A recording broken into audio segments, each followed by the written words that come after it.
apresentação que eu vou fazer hoje é mais dirigida a pessoas que têm pretensão de um dia vir a ser CISOs. É dirigida a eles. Eu, como CISO, de 70 anos de idade, já me esqueci o número de anos que tenho nesta profissão, compete-me a mim transmitir um pouco o meu pensamento ao longo deste tempo de maturação sobre aquilo que é preciso um CISO ter para poder enfrentar com sucesso doutrinas de cibersegurança que são necessárias para os dias de hoje.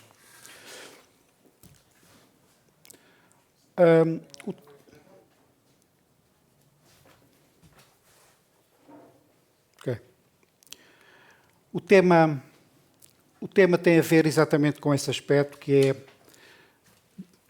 depois de se ter uma doutrina completa, que no caso que eu vou explicar tem 5 dimensões, depois precisamos de ter o CISO necessário para a executar.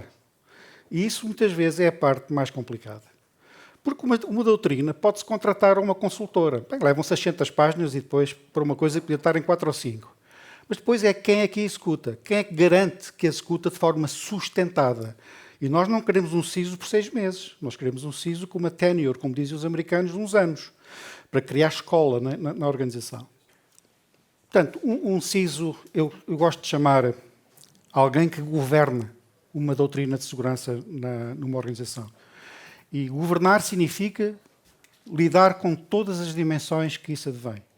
Nomeadamente, garantir que não só tem os mecanismos técnicos necessários para questões operacionais, como consegue manter o diálogo construtivo, eu diria algumas vezes musculado, com os diversos stakeholders, começando pela Comissão Executiva até ao responsável operacional. Nem todas as pessoas têm esse componente emocional do skill para poder dialogar olhos nos olhos e conseguir orientar, digamos, os vetores necessários dessa doutrina. Sou eu. Portanto, ter uma doutrina compreensiva, como diz, ou completa, na minha opinião, deve ter cinco dimensões. Deve ter governança, é a parte mais importante, e muitas vezes o nosso país é das que é mais descurada, porque a governança obriga a ter uma coligação de poder com quem tem o dinheiro, com quem manda. Um CISO, se for, ou o tal governador, se for apenas um chefe de departamento debaixo da estrutura da IT, ele não tem visibilidade, não consegue manter um diálogo construtivo com de facto, a cúpula de gestão da empresa. O primeiro desafio é um CISO, não tem que ser membro da administração. Isto aqui em Portugal já era pedido mais, mas tem que ser alguém que reporta diretamente a um membro principal da administração, eu diria, tipicamente ao CFO, que tem a gestão de risco também, portanto, juntamente com o colega da gestão de risco, dificilmente reportará ao CEO, dificilmente, é difícil. O CEO tem outras coisas para estar preocupado, especialmente numa empresa que está com grande velocidade de crescimento, mas ao CTO na pior das circunstâncias. As empresas hoje têm o CTO e o CIO unificados. Existem 2 dimensões que são inibidoras, que é prevenção e proteção. Inibidoras porquê? Prevenção tem a ver com diminuir a probabilidade de um ataque se poder manifestar. É como na saúde pública. Quanto melhor for a nossa higiene pessoal, quanto melhor forem os sistemas de saúde gerais de uma organização, a probabilidade de haver certo tipo de doenças diminui. No caso de segurança é a mesma coisa. Se eu tiver cuidados com certos tipos de mecanismos preventivos, eu estou a diminuir a probabilidade de um ataque se manifestar. Se quer ter a oportunidade de começar. O que é proteção? Olha, o ataque manifestou-se. Infelizmente, pelo menos vou contê-lo. Não o deixo propagar. Proteção. São 2 que estão azul escuro, porque são inibidores. Encarnado tem a ver com detecção rápida e contra-resposta. Os ataques que tivemos em Portugal, que apareceram nos mídia em 2022, infelizmente foram detectados pós-factum. É uma vergonha para a nossa profissão ser o CEO quase que tenha detectado que fomos atacados, porque foi tudo às couves.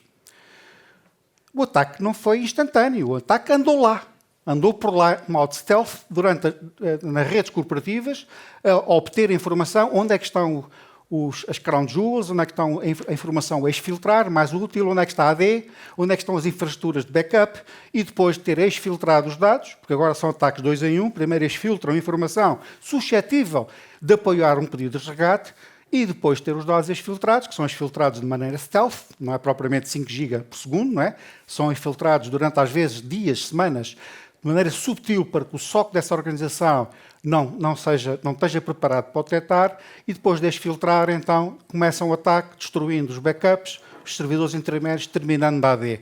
Terminando na AD para garantir que a recuperação dessa organização vai demorar tipicamente uma semana ou mais. Isto é um problema nas nossas organizações. A maturidade dos sistemas de detecção e contra-resposta muitas vezes são extremamente naivos.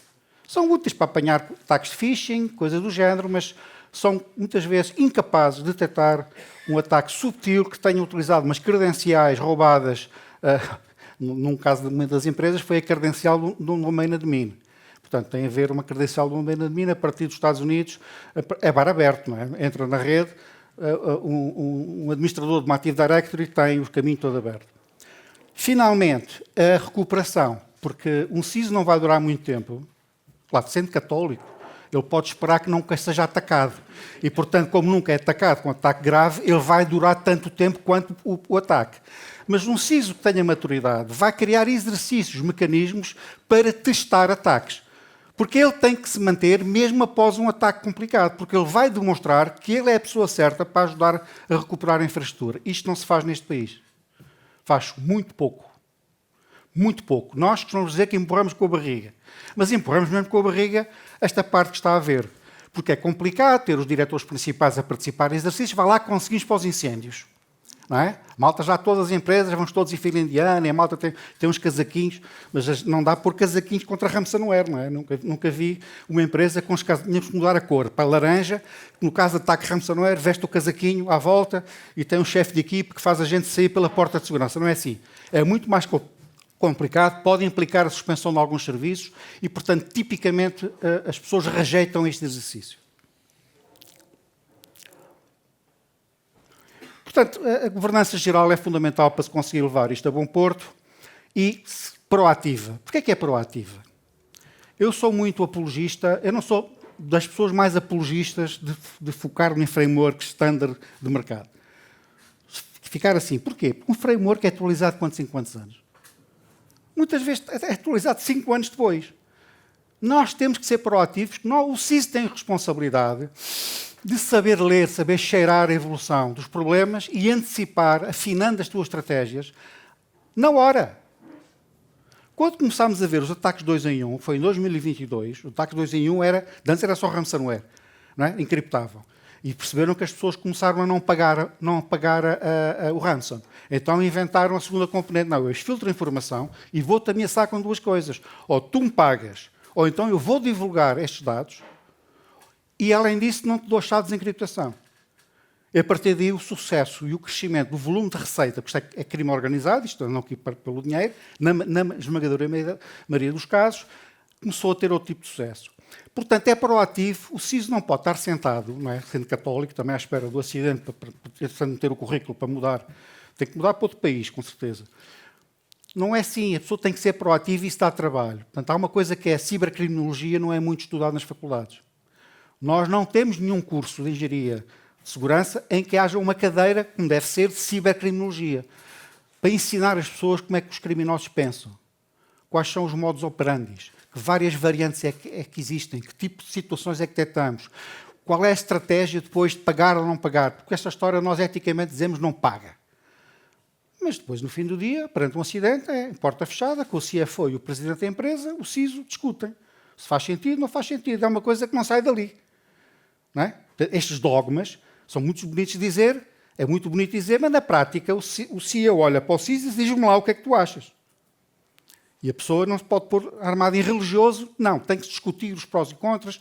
Há cibercriminosos que depois você paga e eles não lhe dão a chave, ou dão a chave, está mal encriptada, aquilo não funciona. E existem já boutiques de advogados nos Estados Unidos, em particular, que são especializados nessa negociação. Assim como há boutiques de IT que são especializadas na recuperação. Dado uma chave de desencriptação, de um ataque produzido por um certo tipo de família criminal, ele já tem as metodologias para acelerar o processo de recuperação, que a esmagadora maioria dos IT das empresas não vai estar a aprender a fazer isso. Portanto, proatividade é absolutamente fundamental e já agora agradecia que o cronómetro fosse posto aqui, porque senão desapareceu aqui o Portanto, vou começar agora aos 30 minutos. Não, estou a brincar. Portanto, prevenção tem que lidar com isto, e prevenção tem 4 subdimensões. Há aquilo que se chama ataque, a superfície de ataque, a postura perante a internet, é uma, e para isso temos serviços já de BitSights, a Secure Scorecard e outros que nos dão já uma perspectiva relativamente leve, mas não útil em relação à nossa postura, à nossa ciberhigiene face à internet. Há os sistemas internos, que é uma situação simétrica a esta. Depois tem a componente de supply chain, que também em Portugal, na maior parte dos países, não sabemos fazer bem. Como é que eu controlo a ciberhigiene de um fornecedor? É complicado. Nós portugueses fazemos papéis, não é? Eles assinam por baixo. A gente faz aqui.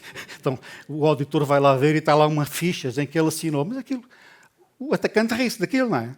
O atacante não vai ver a ficha. Se ele disse que se compromete, está bem, ele ataca.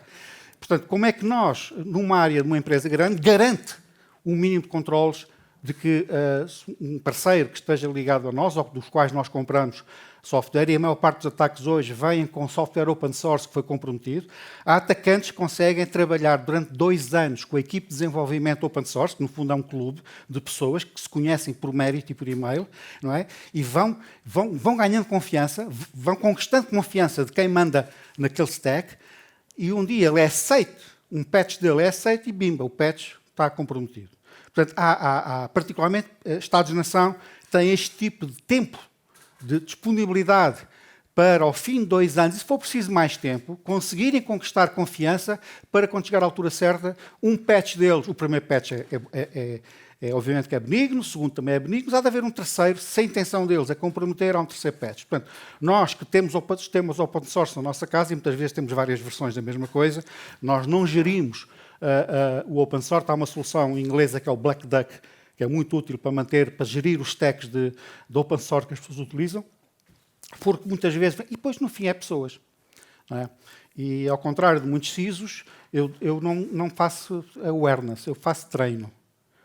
Vocês não dá a fazer uns cursos de e-learning, não é? Vocês têm que treinar. A pessoa recebe um e-mail, todos os meses, todos os empregados, até o CEO recebe um e-mail, o e-mail tem várias variantes, ele clica no link, tem logo um vídeo em cima, dizer explicar porque é que falhou. Agora, é irresponsável por parte do CISO pôr a culpa no desgraçado da pessoa se houver um ataque. O CISO tem a obrigação de fazer os investimentos necessários para que, mesmo que um totó clique no link, não haja problemas de maior na empresa. Não é só pedir aos colaboradores que sejam menos ingênuos, porque o objetivo desta formação, deste treino, é reduzir a ingenuidade natural das pessoas. Não é? Obviamente, se eu tiver um system administrator, que é o serial clicker, é um tipo que clica várias vezes no link, a gente tem que ter uma pequena conversa para ele e vai pedir para clicar para o outro lado. Não, já apanhámos, porque qualquer motor de treino deste tipo tem que medir os chamados serial clickers, que mostra que há pessoas que, de facto, têm um attention span de uma bebé de 3 meses. Eles carregam nos links, não é? Este tipo, muito bem, não pode ter funções de responsabilidade. Portanto, estas 4 dimensões são fundamentais na prevenção, mas elas apenas melhoram vão diminuir a probabilidade de eu ser atacado. Não impedem. A proteção, e obviamente, os chamados penetration testing devem ser usados com parcimónia, porque eles são caríssimos, não são nada baratos, e as pessoas devem utilizar este tipo de estratégia quando têm, para certas plataformas mais críticas, particularmente quando há uma nova release, então submeter a uma entidade externa que começa com uma folha em branco, portanto não está bias por informação interna, por isso é que eu não gosto, os pen tests não podem ser feitos pelos colegas internos, porque eles já estão bias, não é? E portanto tem que ser alguém de fora que faz um teste de folha em branco. Agora, não há dinheiro para pagar testes de penetração ou estes exercícios em banda larga, tem que ser feito de forma clara. Proteção é o tradicional, isso aí nós em Portugal gastamos pipas de dinheiro em boxes e, portanto, essas boxes existem.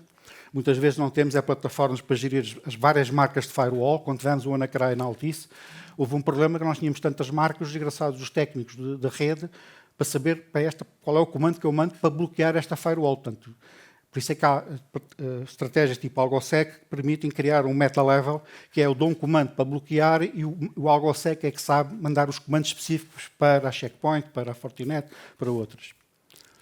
Detection and Recovery. Isto é a parte calcanhar daqueles. Nós agora, com investimentos XDR-RDR, melhorámos um bocadinho essa capacidade de detectar ataques stealth. Mas, obviamente, é o desafio. É sermos capazes de detectar algo que está no início, para haver contra-resposta. Porque a contra-resposta, depois está tudo no charco, não é propriamente solução. Ups, desculpa. Finalmente, recuperação. Muita gente não liga a isto. Eu peço-vos, por favor, considerem que os atacantes atuais têm uma infraestrutura baseada na Active Directory. Vocês podem ter a certeza, se forem atacados por alguém experiente, ele vai-vos destruir a Active Directory no fim. E se vocês não conseguirem recuperar a Active Directory primeiro, têm pouca probabilidade de conseguir recuperar atempadamente o resto da infraestrutura. Portanto, se há duas infraestruturas críticas para os quais tem que ter investimento, quer em processos, quer em tecnologia, para vocês assegurarem a sua resiliência, uma delas é o sistema, o mais importante é o sistema AD, Active Directory, que aliás é uma das tecnologias mais antigas da Microsoft e como funciona ninguém liga. E portanto, quando andamos por ela, se vocês fizerem uma análise do absolutismo, a probabilidade dos servidores de domain admin são os mais antigos, não é? Porque aquilo funciona, ninguém liga e, portanto, está na maior. Se for um servidor de base de dados, está com o negócio em cima. Há gente a refilar que quer que aquilo esteja atualizado. A AD é transparente, funciona, não é? E, portanto, as pessoas vão deixando passar. Que, aliás, digo já, uma das responsabilidades do CISO é garantir que não há o absolutismo na vossa empresa está gerido. E os responsáveis das linhas de negócio têm que ser responsáveis por ter sistemas obsoletos que lhes suportam o negócio. Não é o desgraçado do técnico da IT. Portanto, isto é uma área que é fundamental e muitas vezes é descurada. Agora, quais são as características que eu considero que são absolutamente fundamentais no CISO? Primeiro, é ser tecnicamente competente. Tem que ser uma pessoa com experiência em gerir sistemas críticos, em gerir sistemas complexos, tem que ter muitos anos disto. Eu diria que não é necessário ter uma formação em Computer Science com uma forte componente de sistemas IP, mas é bom.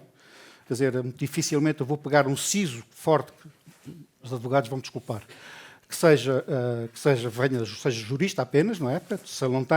Se ele não domina as coisas, como é que ele vai perceber a cibercriminologia, como é que ele vai manter diálogo com os analistas de uma Europol ou de uma Interpol? Dificilmente vai ter. Isto é parte de competência. Isto é das mais importantes. O CISO tem que ser uma pessoa, um homem ou uma mulher, muito frio e cool. Quando há bronca numa empresa, vocês não imaginam os gritos que vão ouvir. Toda a gente tem opinião. Aliás, eu costumo dizer que a gente liga ao achómetro e ao opinómetro logo. Se o CISO não for capaz de distanciar e ter uma reputação perante os seus pares de uma pessoa fria, calculista, racional sobre isto, obviamente tem que ser credível, não é? Se ele começa também com o Pedro e o Lobo, um CISO não pode estar a falar do Pedro e do Lobo. Conhecem a história do Pedro e do Lobo, não é? Não pode. Portanto, nem todos os CISOs têm a maturidade e têm a estaleca para aguentar isto. Vocês têm ideia do que é um ataque de WannaCry, de como foi o WannaCry, onde o ransomware não era agressivo. Quer dizer, o CISO não pode ficar todo a tremer. É duro. É muito duro. Até vai ter que ter pessoas no seu escritório, se calhar sem dormir 24 horas ou mais. Portanto, tem que ser uma pessoa com algum duress. Communication skills, tem que saber endereçar, a vários níveis de abstração. Tem que saber endereçar uma comissão executiva, como tem que saber endereçar jornalistas, como também tem que saber endereçar técnicos, né, ao nível dos técnicos. Vocês sabem que muitas vezes nos técnicos existe é como se fosse, desculpem lá os colegas técnicos, fosse um rebanho de gatos, muitas vezes, não é? O rebanho de gatos, cada um deles é um artista, não é? Ele sabe, cada um tem as suas técnicas e sabe fazer as suas coisas. Como é que uma pessoa lida com isso? Tem que ter uma certa habilidade. Eu costumo dizer que ele próprio tem que duvidar das suas crenças. Como eu costumo usar, o Mark Twain dizia uma coisa que eu considero muito interessante, não é aquilo que tu não sabes que te vai tramar. Se tu sabes que não sabes, as pessoas têm consciência disso e, portanto, não opina, não é doido. O problema é quando a pessoa tem certeza que sabe e depois, olha, não é.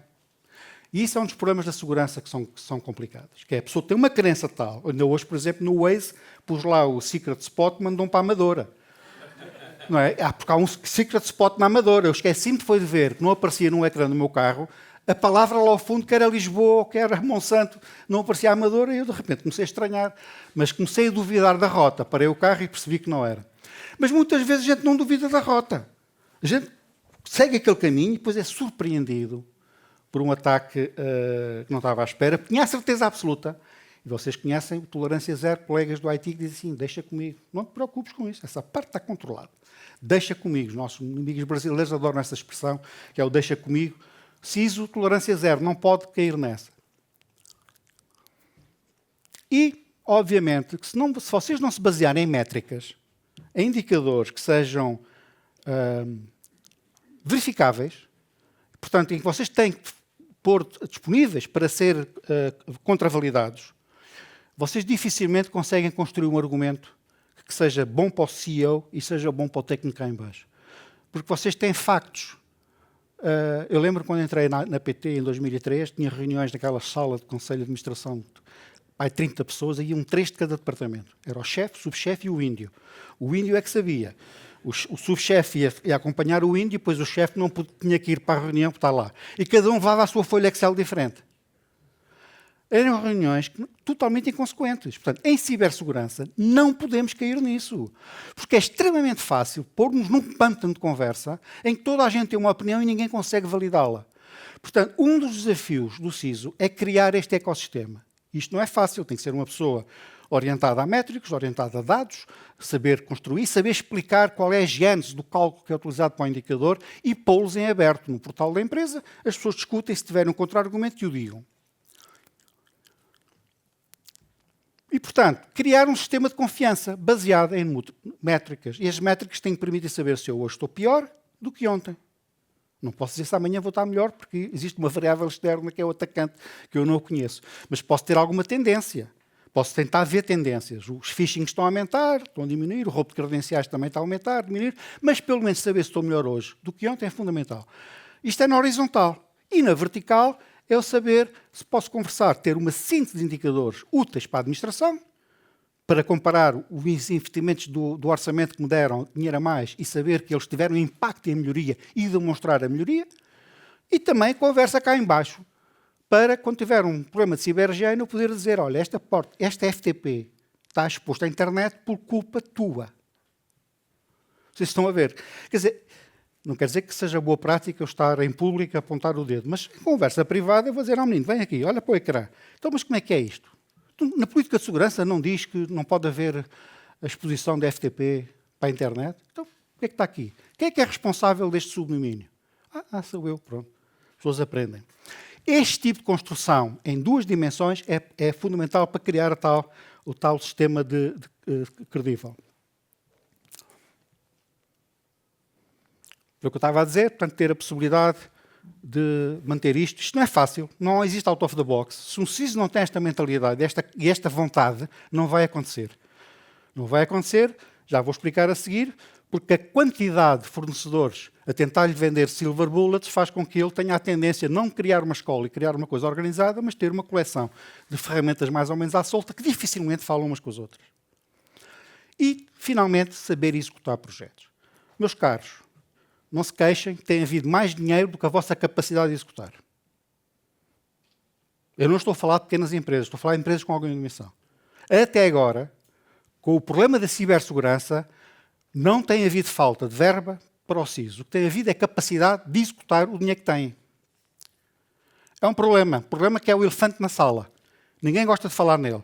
Tipicamente fazem contratos de 3 anos, com licenciamento de software, o primeiro ano vai à vida, porque nem sequer começaram o projeto a sério. Portanto, em 3 anos, licenciamento, um foi-se.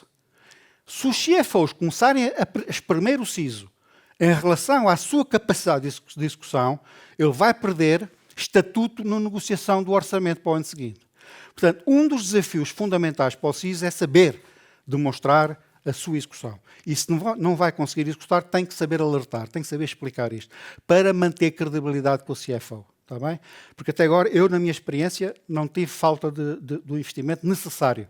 Nunca é suficiente, mas o necessário... Agora, o problema é que às vezes não se consegue executar porque existe uma hierarquia de dependências que muitas vezes não estão disponíveis. Portanto, outra coisa que eu recomendo aos CISOs, vocês também têm que saber gerir a vossa persona. Vocês são um brand. O meu coitado, chama-se Alegria, José Alegria. Vocês terão o vosso. Vocês têm que saber criar, nutrir, desenvolver esse brand. Porque se vocês quiserem manter credibilidade com os pares, com outras pessoas, vocês têm que desenvolver a imagem. A imagem não é de um tipo que passa a vida na televisão, não é nada disso, pelo contrário. É uma imagem, olha, como conferências como esta, escrever coisas que são mais ou menos originais, que não é aqui, vocês viram isto, não é uma apresentação que eu fui ali de uma marca qualquer, chego aqui e ponho em inglês, não, quer dizer, fui eu que fiz. Portanto, tem a ver com thinking, nestes conceitos da doutrina de cibersegurança proativa, foi eu que a construí após o WannaCry. Vocês têm que o fazer. Se vocês quiserem ganhar credibilidade no vosso meio, têm que saber gerir o vosso brand. Eu recomendo a leitura deste artigo do Tom Peters. Tom Peters é em Search of Excellence, é um guru da McKinsey, um tipo já tem 80 e tal anos hoje, mas ele é brilhante neste tipo de situações e eu recomendo esta leitura. Esta apresentação estará disponível. Portanto, tem que saber lidar com múltiplos stakeholders, saber gerir vendedores. Os vendedores hoje é um problema, tem que saber reduzir, filtrar o ruído. Um CISO que atende ao telefonema de tudo isto, ou que recebe uma mensagem do seu chefe, porque os vendedores também vão ao chefe, não é? O CISO não faz outra coisa, se não passar a vida em reuniões, reunidos com fornecedores. Portanto, é um desafio também. Finalmente, é o último, finalmente vocês durarão pouco tempo como CISO, se no fim do dia, depois de todas essas coisas mais românticas, mais fofinhas, prevenção, proteção, contra-resposta, se no fim do dia não criarem uma credibilidade na vossa organização, se a coisa der para o torto, vocês estão lá e já testaram métodos para poder recuperar a organização, a vossa tenure na organização será curta. Sendo católicos, talvez demore mais tempo, mas não vai demorar muito. Muito obrigado.